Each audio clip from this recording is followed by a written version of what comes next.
Bonsoir à vous, ravi de vous retrouver dans la suite de Paris Direct. Il est 21h30 à Paris, à la une de l'actualité. La Russie accuse l'Ukraine d'avoir voulu assassiner Vladimir Poutine dans une attaque de drone sur le Kremlin. Vladimir Poutine a-t-il été victime d'une tentative d'assassinat? C'est en tout cas ce qu'affirme le Kremlin.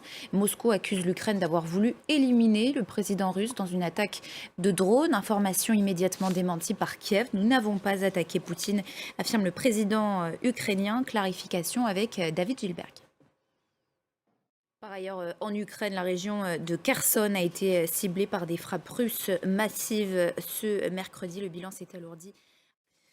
Elle aura duré 24 heures, la nouvelle flambée de violence dans la bande de Gaza. Une trêve a été annoncée ce mercredi après des échanges de tirs entre des groupes armés et Israël. Ils ont fait au moins 1 mort et 5 blessés.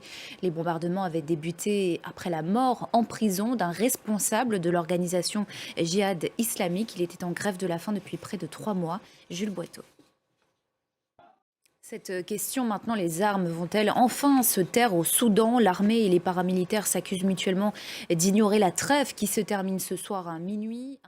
Elle est attaquée aux 4 coins du monde. La liberté de la presse, RSF publie son classement mondial, le 21e du genre, 180 pays et territoires passés au crible. Le tableau avec Alexandra Quarini. La Tunisie, elle, recule de 27 places dans le classement pour arriver à la 121e place. Comment expliquer un tel déclassement? Précision avec notre correspondante à Tunis, Lilia Blaise.